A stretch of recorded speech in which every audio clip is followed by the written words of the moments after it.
Here's your host, Wade Lentz and Harold Smith.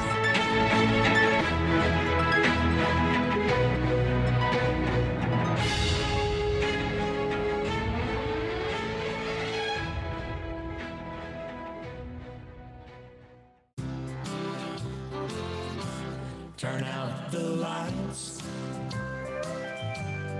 the party's over. They say that all good things must end. Call it a night. The party's over, and tomorrow starts the same old thing again. Well, there you have it. Not to make light of a bad situation, but I think old Mr. Gene Watson kind of summed up my views on the Southern Baptist Convention in Anaheim. Yes. I think Yeah. you have some biblical convictions about you, and you wanted to change the direction. You were hoping to return to a biblical form of cooperation and fellowship and doctrine to be the standard. You might as well turn out the lights. That party's over. Last year we said that ship has sailed. I think it's over for people who would share convictions that you and I would hold, Wade. Mm-hmm. Yeah. I mean, the whole convention, of course, is still not yet complete and not over yet, but thus far, the conservatives have lost in just about every, imaginable area. And that goes with, it started with the pastors' conference president with Voddie Baucham. As we talked about a little bit earlier, here's a guy that is very well known. Yeah. I mean, a guy that would headline conferences of, 5, 10, 20,000 people. Yes. I mean, he's a G3 speaker at times. He's done, Shepherd's conferences. I mean, a guy that's really, really probably, when you think of preachers, that's what he's known for. He's written some books, but he's primarily a preacher. And right. Who did he lose to? Daniel Dickyard. Yeah. A pastor in Georgia. Never heard of the guy. And another thing, Voddie is from Southern California, where, this convention was held, and he lost by, I think, 80 votes, 90 votes, something like that. So it was very close, but with his loss as the pastor conference president, that did not send out a good signal that the other votes were going to go well. And sure enough, another minority candidate for, what was it, Recording secretary. Javier Chavez, I believe is how you say his name. Something similar to that. I didn't pay much attention to the race. I just remember seeing on Twitter, people were saying, I'm talking about conservative people that were in the convention who were going to Anaheim, I'm voting for 3 people, and they said Javier Chavez, Voddie Baucham, and Tom Ascol. And those are the 3 people we're going to vote for. Right. And I mean, we ought to tell people it's the night of the Southern Baptist election. I mean, today is June 14th. It's 10:20 Central Time. The vote just came out. I'm tired. Runoff, maybe 20, 25 minutes ago. You and I just were setting up, kind of listening, and then we started talking, and I said, look, there's no sense in wait until morning and reading what everybody else has to say. I mean, we kind of agreed in our general take, just to start with Voddie, winning the pastors conference. That really does nothing except pick who gets to preach in next year's meeting. Sure. And so it would be a kind of a moral victory if Voddie won. Conservative Bible preachers could say, we're not going to get these questionable candidates that have women preachers in their church, or wouldn't be what we would think of as a typical Southern Baptist church. They would always be pushing the boundaries.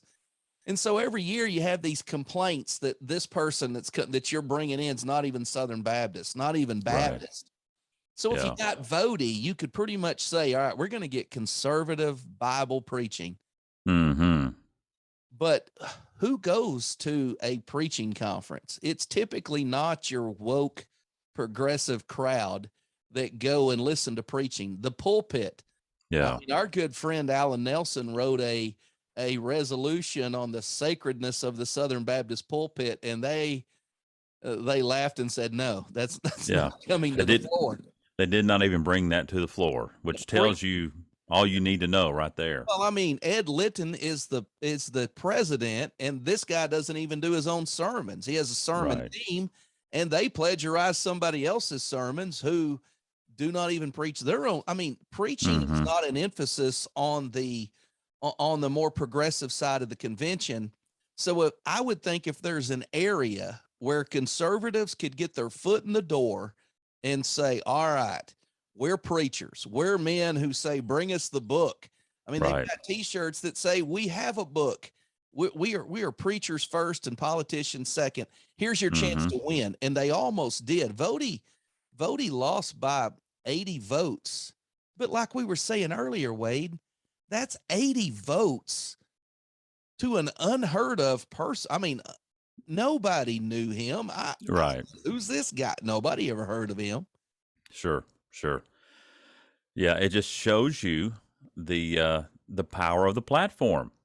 Yep. Bottom line, once they pick the candidate, he's going to win.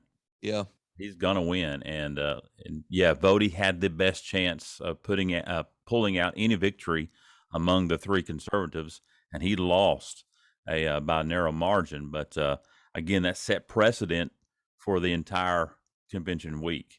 Yeah, and so today I did not get all of it, but they had some type of a discussion, you could say, concerning women pastors, and Adam Greenway, the Southwestern Theological Seminary president, from what I understand, was in favor of this. He was differentiating the gift of a pastor versus the office of a pastor, and stating that the office of a pastor belongs to a man, but a person may be gifted to be a pastor, and a woman may be gifted to be a pastor shepherd. And so this sounds like to me you can be born a biological male but have a female gender. Is that kind of not where we're heading here? That's pretty much the logic there. Yeah. What about husband of one wife do you not understand? Yeah. Right. But anyways, you're right. And the reason this is all taking place is because there are prominent Southern Baptist churches on the progressive side of the aisle who are continually electing women as elders. And the most prominent church that did that in the past year was none other than Saddleback, Mr. Purpose Driven himself, Rick Warren. Yeah. And there was a motion from last year to consider removing Saddleback Church, Rick Warren's church there in California, from the convention over the nomination and election of women elders in the church. And that motion, I don't understand this. I'm not a lawyer, and that's basically what you have to be if you want to figure out what's happening in the Southern Baptist convention. Yeah, really. I mean, the president's just a puppet. There's a guy behind him with an earpiece saying, "You can't say that. Strike that this from is the record." not allowed. Yeah, this is allowed. Yeah, out of order. Right. So Section 3, 7 bylaw 12.1. I mean, it's like some kind of code talk, you know. Your point is not well taken. And I know when you put 8,000 people in a room and try to conduct business, you got to have some rules. Right. Yeah. These guys crack jokes among themselves, but if somebody else cracks a joke, that's not okay. Sure.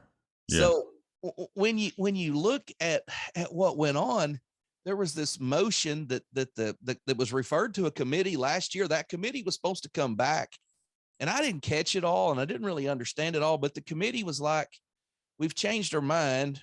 We're just gonna keep studying it." And I thought, well, you had a year to do that. I mean, I didn't get it. And folks, Wade and I are not in the Southern Baptist Convention. We were Southern Baptist at one times in our life, but we left the convention for these reasons. I still work with a lot of Southern Baptist churches in my ministry. I'm not anti-Southern Baptist. You're not either. We want the best Right. for them, but we also have to give you an unbiased view of what's happening here. Sure. And Sure. when you see this statement coming out that they're just going to table this and they retract their motion or whatever it was they were supposed to do, then all of a sudden, right before the presidential election, Rick Warren gets his own microphone to say whatever he wants for an unlimited amount of time. Yeah. Yeah. And they were discussing things that were not even pertinent to what was Rick Warren concerning his church being excommunicated from the convention. That was all tabled. And then they said, hey, we're about to vote on president. Rick Warren, come on out. So Rick comes out and he gets to read a letter and say whatever he wants. Very bizarre. Can you imagine a hardcore conservative pastor who's preaching change the direction, let's return to the roots of our forefathers, saying, hey, I'd like to have a mic just to talk about whatever I want for 5-10 minutes? Would not go over well. No. Yeah. Common guys get ruled out of order all day, but the platform said, okay, Rick, you can come out. So Rick comes out and he says, you know, a man ought to get to say something before he's executed. He gets last words, kind of a joke. Just a laughing joke. He's not good. They're not getting rid of him. No. Then he starts talking about how he loves the Southern Baptist Convention. Well, if you love it, Rick, support it. No, Rick doesn't give. His Saddleback never gave. He said NAM started the church there, and because of the Southern Baptist Convention, he began to share all the things that Saddleback and Rick Warren had done, and he basically bragged on himself. He said that they became the largest church in the convention. They planted 90-something churches in their county. They planted thousands nationally and worldwide. Then he said he had trained 1.1 million pastors and preachers, more than all 5 seminaries combined, by himself. Yeah. Well, what a man. Wow. Yeah. Well, we only have 42,000 Southern Baptist churches. What kind of preachers are coming to you for instruction? Clearly not Baptist. I mean, it's crazy. Yeah. Yeah. It's stupid. And you want to say to Rick Warren, you know, the scripture tells us in Proverbs to let another man praise thee. Don't let it come from your own lips. And literally, yes, all it was is a 10-minute he went on to show. say they had baptized 57,000 people in his church. Yes. And everybody was just clapping and applauding all these great statistics. Right. And then he turns around and says, look, all that matters is that we get along. You know, and he said, we got people here with all kinds of weird doctrinal beliefs. Some people don't believe Jesus died for the whole world. And what that's a slap at is Calvinism, and it's a low slap. And he goes, but we still get along with them. And this is a direct assault at Tom Ascol. Sure. And everybody's happy clappy, and they allow him to come out and insult and demean the conservative candidate, if you will, right before the vote. And pretty much chastise everybody that thought they needed to be removed. And let's be honest, if Rick Warren is a Southern Baptist, I'm a monkey, you know? I'll go on record and say it. You can laugh and say, oh, you're a monkey. No, Southern Baptists have beliefs. They have doctrine. Right. That's what he's done at Saddleback, appointing women elders, all of the other things, the dumbing down of the gospel, everything that Saddleback stands for. That's not Southern Baptist. He's not active in the cooperative program. He just benefited from a Southern Baptist start, and then off he did and did his own thing. Right. But that all set the stage for what came next, which was the first vote with 4 candidates now instead of 3. Yeah, which was weird that this last candidates just last minute entered into the race. I'm like, why would you do that? Well, is there a strategy to it? He only mustered, I think, 12% of the vote. The other guy, I think, got like maybe 2 or 3%. I mean, something like that. It was nothing. Yeah. Right. Matter of fact, it might have just been a couple hundred votes that the 4th guy got, who was really the 3rd guy. This other fella jumped in last minute and got 12%. So we're in a runoff now because nobody got over 50%. And so we have to have a runoff between Tom and Bart. And if you didn't follow along in the convention because it made you sick, kind of like it did me, what little bit I watched, we go to a runoff. During the runoff vote, there were 6,800 votes cast the first time. I think that's right.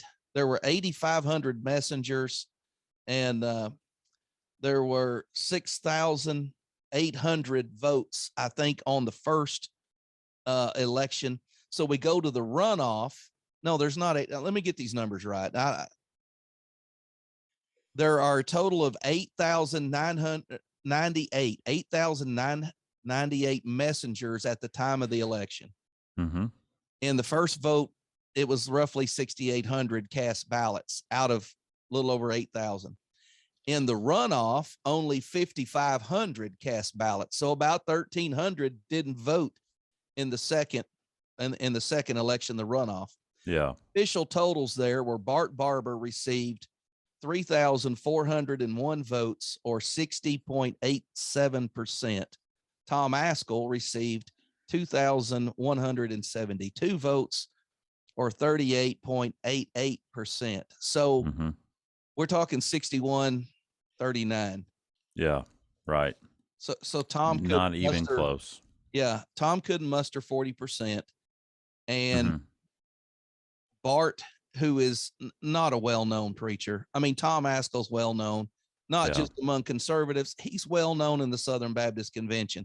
I know Bart's known in the convention, but Bart doesn't have the name recognition Tom Ascol has across the board. So here we have just a pastor from Farmerville, Texas, and a pastor from Cape Coral, Florida. Neither one are mega church pastors. So there's nothing there, that would say, well, this guy's got, 4,000 members. Sure. But at the same time, the conservatives, I'm talking about the change the direction guys. They have bombarded social media. They've bombarded Twitter. They've bombarded every aspect of the public. Get to Anaheim, This is our last, they didn't say last stand because a lot of them ain't ever going to leave. Right. But they made this, this is where we're going to draw short here. We're going to fight here. We're going to win. This is a must win. I heard this a lot. Most important convention of our lifetime. Yeah. So if you rallied your troops and everybody went out there and cast their ballot, you didn't. You barely got over a third. Yeah. And this is really big because Tom Ascol is kind of like the 5-star general of the conservative movement in the SBC. And he has been a stalwart of conservatism and really calling the convention to go back to its roots, doctrinally speaking. And he enters this race. And I felt like from the very, very beginning when I heard he was entering in the race that this was the last straw here. This guy who has backed many candidates is now entering himself, and as it's all in, type thing.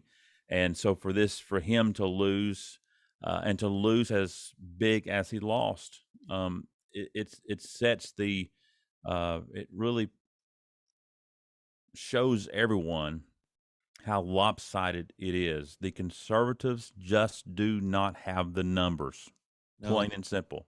And more than likely, you're going to continue to marginalize yourself from the platform.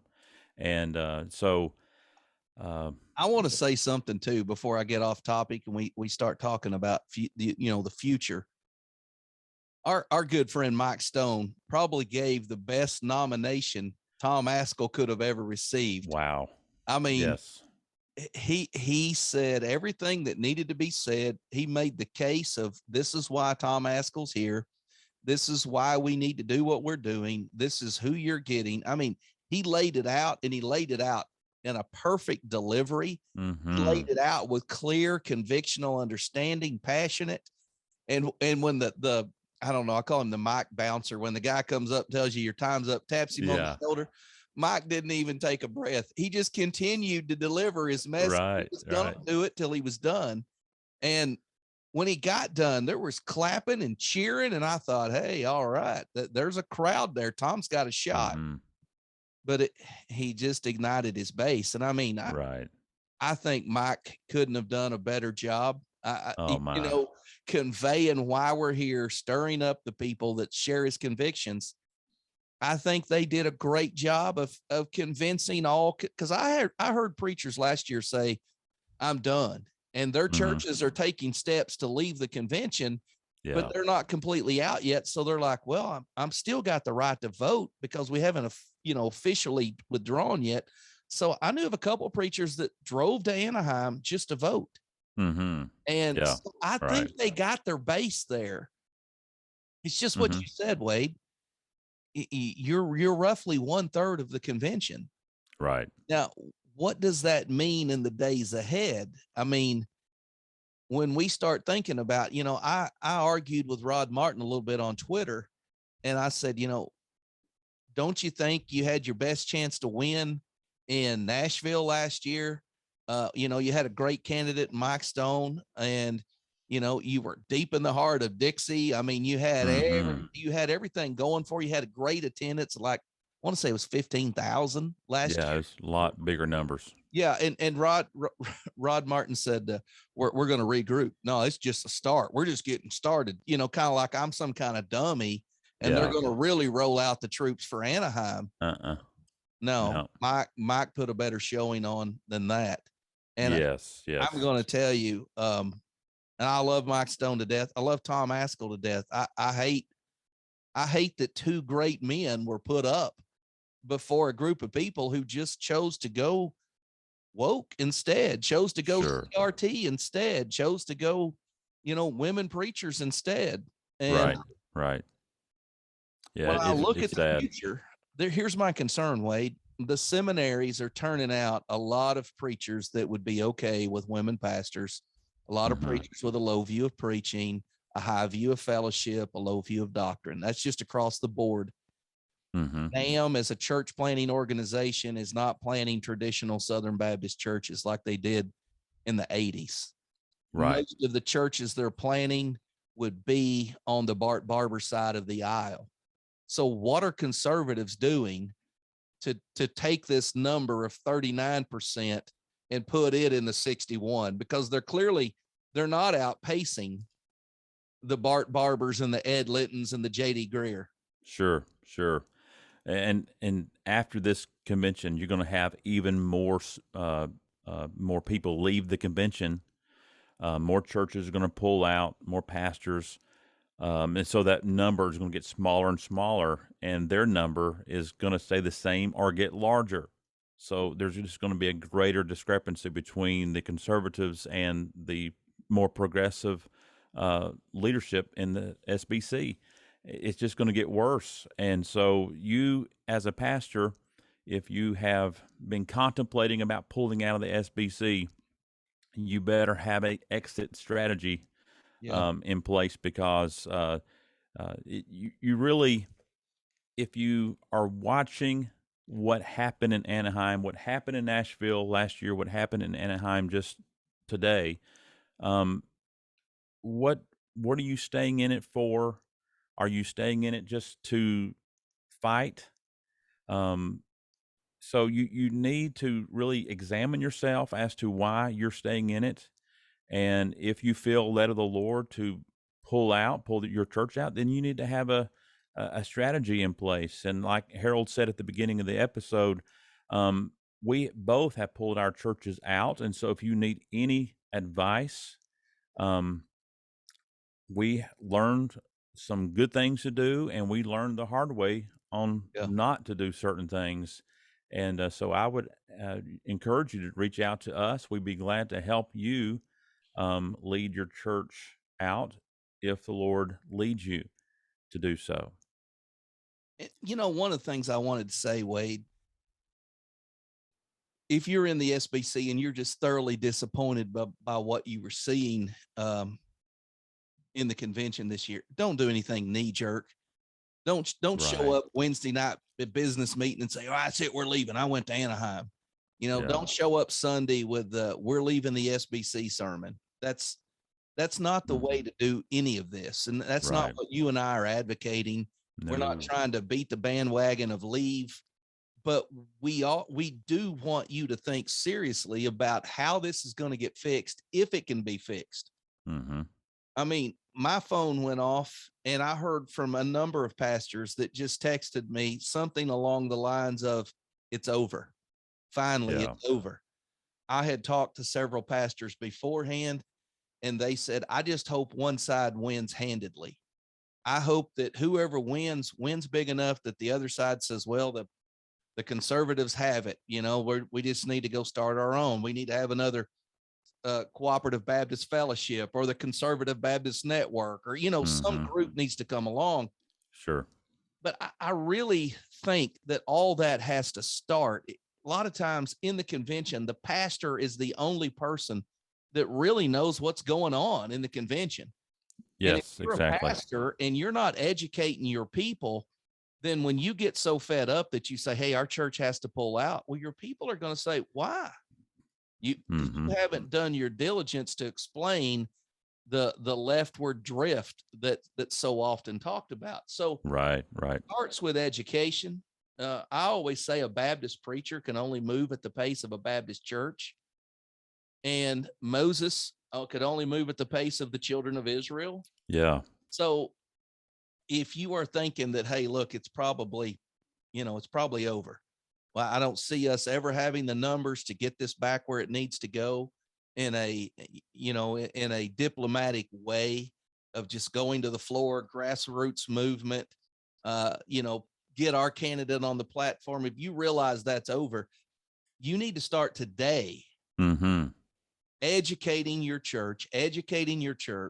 And then if they also agree, hey, you know what, you're right. We're giving 10. I mean, I know churches that give 12, 15% of their undesignated giving directly to the Southern Baptist Convention. And pastor, if you're doing that and you're Yeah. not telling your church what they're paying for, and they still think it's the greatest missionary organization on the earth, and we're sending the gospel worldwide, and we're planting all these churches, and they don't have any idea what those churches look like, Mm-hmm. what those missionaries believe, or what those seminaries are turning out, then that pastor's derelict of duty, and he's not doing Right. diligence to teach those churches.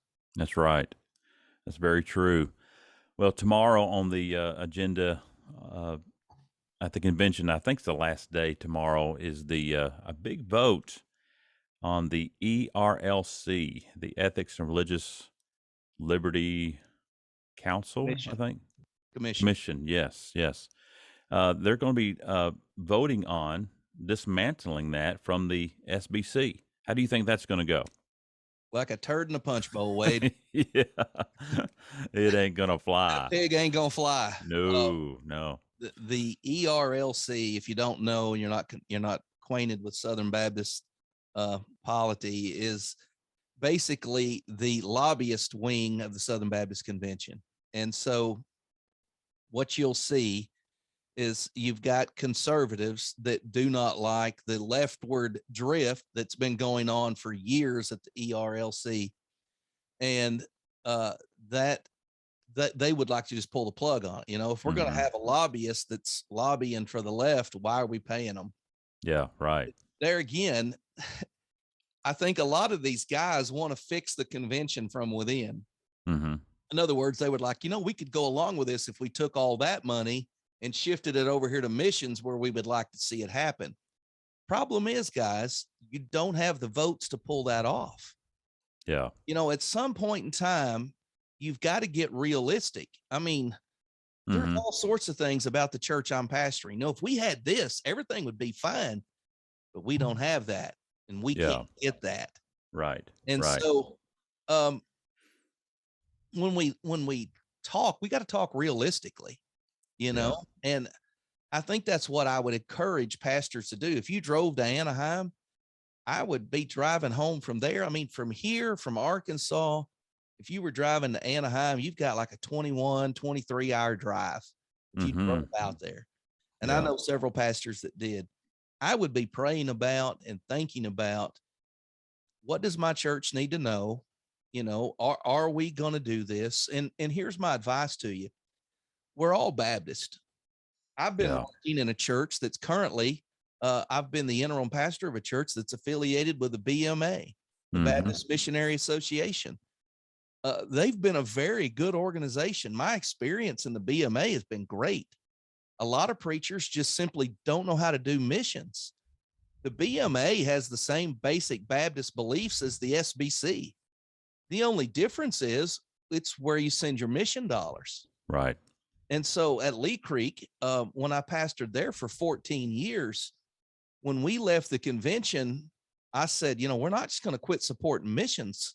And you did the same thing at Barrel. You know, we're not just going to stop supporting missions.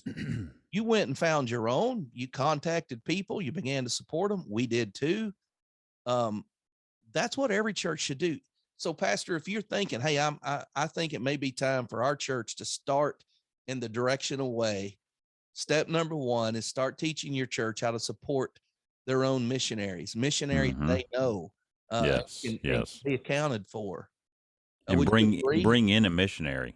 Yeah, have one Find a come in. missionary. Yeah, They will fall in love with him, and they will want to have a contact with him, and they'll want to join hands in supporting and partner with him. So bring in a missionary is very key to getting your church to see that side of missions. That's, I believe, a biblical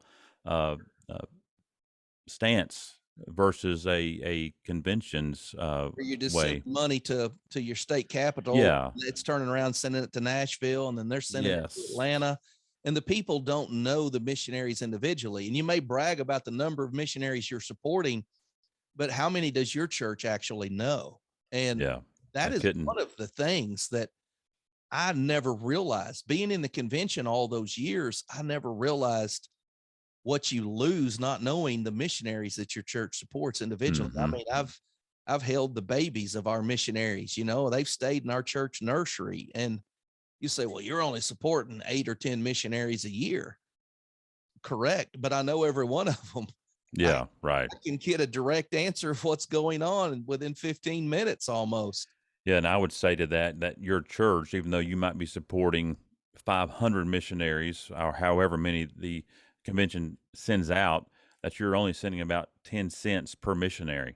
Yeah. So which one are you more You, invested in? yeah. And So so I just think going forward, unless somebody can come and tell me, hey, Harold, you're missing it. Over here, we're producing all these conservative Southern Baptist churches. Over here, we're training all these conservative Southern Baptist pastors. Over here, but you're not. All of the new Southern Baptist church plants I see don't look anything like the existing Southern Baptist churches. right. You know, the NAM, the way NAM has structured their North American church planting network, those churches and those trainers, this is not, it's not your grandpa's Southern Baptist convention, and it's Yeah. not your grandpa's doctrine either. If I could just be plain and just say it, it's a glorified business. Yeah. I'm just being honest. That's my assessment. It's a lot of money, a whole lot of money, and it's all about the money. And therefore, you got to make business decisions and not necessarily doctrinal or biblical, but business. And that's what the platform is doing. They're taking care of the business, making sure that nothing is, done in such a way that hurts business. And we talked about that in a previous episode, just the sheer net assets of the convention. Mm-hmm. You know, I've heard Tom Ascol say we're battling for 5 seminaries, you know, that train, I think 30% of America's pastors. But if you can't get control of those 5 seminaries that train 30% of America's pastors, and you don't have control of them now, not after the debacle with the Bucks, with Tom and Jennifer Buck and Southeastern, and the way that was treated and swept under the rug, and an internal investigation, and we said nothing. Right. And then when you don't have control of them, now what you have to really come to grips with is we're funding 30% of America's pastors, most of whom do not share our beliefs or faith. Mm-hmm. So you're going to have to, Pastor, you're going to get to the point where it's not about how much money's out there. It's not about how much you're accomplishing as far as dollars, cents, nickels, and noses, as the old saying goes. Mm-hmm. It's a matter of accountability. Where is it going? What is it accomplishing? Yes. And I personally, and maybe this is why I left a long time ago, I would rather have 10 missionaries that I knew were planting churches that resembled the one I pastored, sharing the same doctrine that I preached to our congregation, Mm-hmm. than I would have 40 churches out there preaching a different gospel, a shallow, watered down gospel designed to get decisions, designed to get instant results so that we could tout numbers. And that's where it comes down. And if you're disgruntled and you're upset, you really need to show the rest of your conservative compadres, here's how we can win in the future. Yeah. What you're doing is not working, and you're just Right. funding your problem, and you're getting abused and bullied. And this kind of fighting, and this is really my beef with the Southern Baptist Convention. You guys are ugly to each other. I mean, bad ugly. I mean, y'all bicker and fuss and fight, building up to the convention to try to see who's going to come out on top. Mm-hmm. That's a black eye for Christianity Yeah. at large. That's a black eye for Baptist at large. And it's That gotten needs to worse. end. Yeah, you guys need to go find people in another toy box that you can play with. Yeah. It's ugly. I mean, Right. That never happened in the 80s and 90s, where there was such bashing and tearing down of other presidential candidates and so forth. And that's just something that has happened in the last 5-6 years, I would say, maybe a little bit longer than that. But nevertheless, you're right. It's and let me just say this very quickly about run out of time. If you're a conservative, you suffered a loss here, but not all is loss, and not all is lost, because the Lord has gifted you with a church to pastor, and you love on your people. You lead them in the paths that the Lord is leading you, and understanding that the Lord does not need the SBC, and just focus on your church, love your people, and as the Lord leads you, you can teach them and lead them out of the SBC. Yep. I would echo the same thing. The Southern Baptists always say the headquarters of Southern Baptist Convention is the local church. Well, Pastor, that's your responsibility. Go pour your life into your local church. Sure up your mission money. You've got to give an account for how you spent everything the Lord entrusts your congregation. Yes. And so take that responsibility seriously. And if I were you, I mean, you do not have to leave the convention tomorrow. But start training your people to do that, because unless there's some way this is going to turn around, if you don't start taking steps to shore things up, you're going to find yourself where a lot of these churches are today, and Right. so I'm talking about other denominations. Well, Wade, we've run out of time. I'm These are tired. our immediate thoughts. Yeah, it's now 11 o'clock here. So let's sign off here. And, Southern Baptists, we're praying for you. I pray all you guys would just continue to be faithful in your local churches. Seek the Lord. He'll lead you. We love you. We'll see you on the next podcast. God bless. God bless you.